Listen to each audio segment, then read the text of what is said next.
Today, the United States faces an increasingly complex and interconnected threat. The top U.S. intelligence officials delivered their annual global threat assessment on Monday, telling a Senate panel that the country faces an increasingly fragile world order.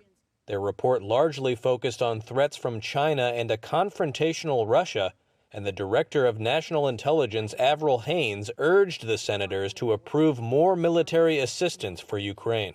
The assistance that is contemplated in the supplemental is absolutely critical to Ukraine's defense right now.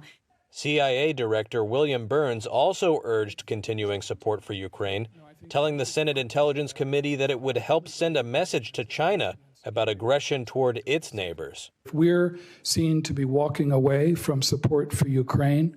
Not only is that going to feed doubts amongst our allies and partners in the Indo-Pacific, it's going to stoke the ambitions of the Chinese leadership in contingencies ranging from Taiwan to the South China Sea.